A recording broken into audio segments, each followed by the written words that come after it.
কখনো কি কেউ তোমাকে উপেক্ষা করেছে? কখনো কি কেউ তোমাকে হেয় করেছে? কিন্তু তুমি চুপ থেকেছো। যদি হ্যাঁ হয় তবে আজকের এই ভিডিও তোমার জন্য। আজ আমি আলোচনা করতে যাচ্ছি আচার্য চাণক্যের নীতিতে লেখা 6টি গোপন এবং সবচেয়ে ভয়ঙ্কর চাল নিয়ে। কিছু চালগুলো তিনি প্রকাশ্যে কাউকে কখনো বলেননি, কারণ এগুলো কেবল জেতার কৌশল নয়। এগুলো শত্রুর চিন্তা, তার অহংকার আর তার কৌশল সব কিছু ভেঙে দেওয়ার অস্ত্র। সবচেয়ে বড় কথা, এই চালগুলোয় না তলোয়ার ওঠে না উঁচু স্বর ওঠে, শুধু মস্তিষ্ক কাজ করে।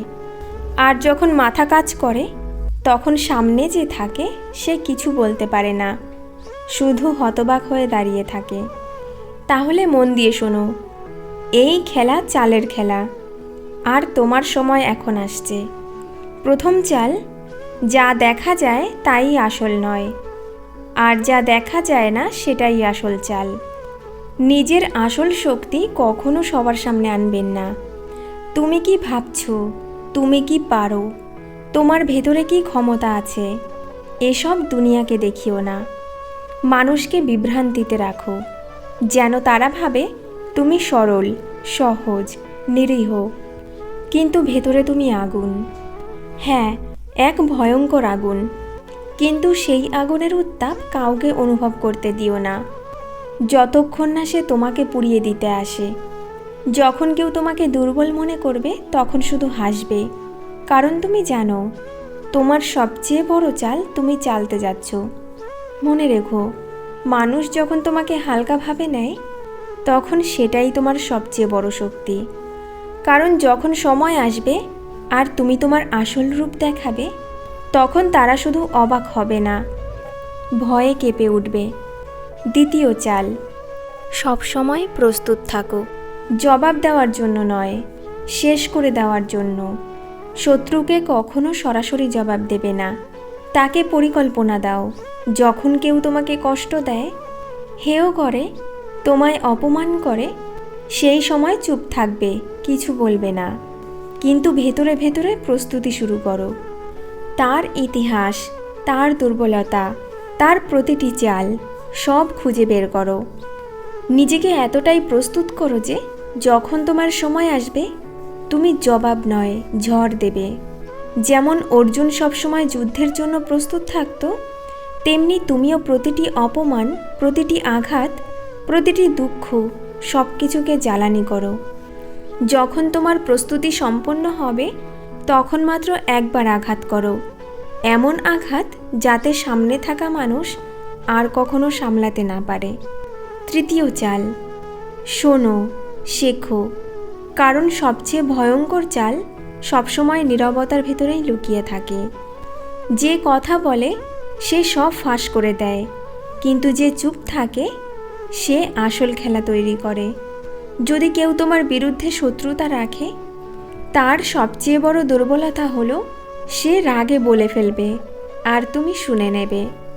মানুষ ভাববে তুমি ভয় পেয়ে গেছো, হেরে গেছো, কিন্তু আসল সত্যি হলো তুমি ওদের মনের ভেতর জায়গা তৈরি করছো। তোমার নীরবতাই তাদের ভয় হয়ে দাঁড়াবে। যখন সামনে থাকা মানুষ কথা বলবে, তুমি শুধু শোনো। প্রতিটি শব্দ, প্রতিটি আচরণ সে নিজেই তার চাল ফাঁস করে দেবে।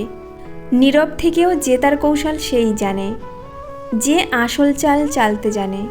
চতুর্থ চাল, দুশ্মনকে তার অহংকারে ডুবিয়ে দাও, তবে নিজের পরিচয়কে আড়াল করে রাখো। যদি কেউ নিজেকে সিংহ ভাবে, তবে তাকে জঙ্গলে একা ছেড়ে দাও, সে তার নিজের গর্জনেই ভয় পেয়ে যাবে। অনেক সময় মানুষ এত অহংকারী হয়ে যায়, সে ভাবে পুরো পৃথিবী তার মুঠোয়, তখন তার সাথে লড়াই করা বৃথা। বরং তার অহংকারকেই তার কবর বানিয়ে দাও।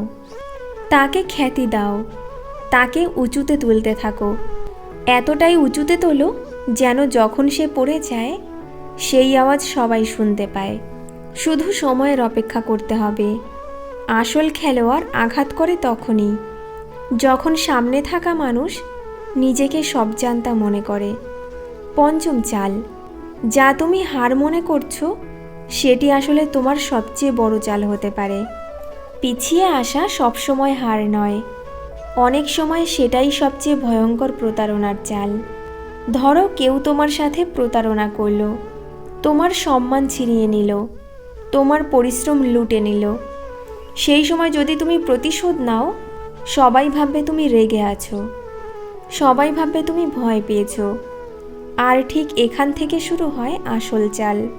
তোমাকে নিজের জীবনে চালের রাজা হতে হবে। কিভাবে নিজেকে এতটাই মানসিকভাবে শক্ত করে তুলতে হবে যাতে মানুষ তোমাকে একেবারেই বুঝতে না পারে। যখন তুমি অন্য কারোর চাল বুঝতে শুরু করবে, তখনই তুমি নিজেই এক চাল হয়ে যাবে। পরের কৌশল হলো আবেগে ভেসে নয়, পরিকল্পনা করে বাঁচো। আবেগ আর সিদ্ধান্তের মাঝে সর্বদা একটি স্পষ্ট সীমা রেখো। মানুষ যখনই কোনো কাজ করে, হয় মোহে ভেসে করে, নয়তো রাগে জ্বলে করে।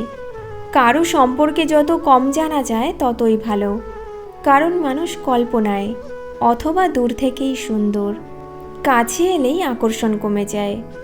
জীবন সহজ নয়, জটিল নয়। জীবন জীবনের মতো, আমরাই এটাকে সহজ করি, জটিল করি। রাগ মানুষের সবথেকে বড় শত্রু। সভ্যতাকে ধ্বংস করে দিতে পারে এই ক্রোধ। পৃথিবীতে টাকা রোজগার করতে গিয়ে মূর্খ ও বোকাদের সাথে দিনরাত গা ঘেঁষাঘেঁষি করে মনের শান্তি ও সমতা নষ্ট হয়ে যায়। জীবন হলো তাই, যা আমরা তৈরি করি। সর্বদা ছিল, সর্বদা থাকবে। তুমি যদি কোনো লোককে জানতে চাও, তাহলে প্রথমে তাকে ভালোবাসতে শেখো। বন্ধুরা, ভিডিওটি ভালো লাগলে সুন্দর একটি কমেন্ট রেখে যেও। আর চ্যানেলটি সাবস্ক্রাইব করে আমাদের পরিবারের সঙ্গে যুক্ত হওয়ার অনুরোধ রইল। ধন্যবাদ।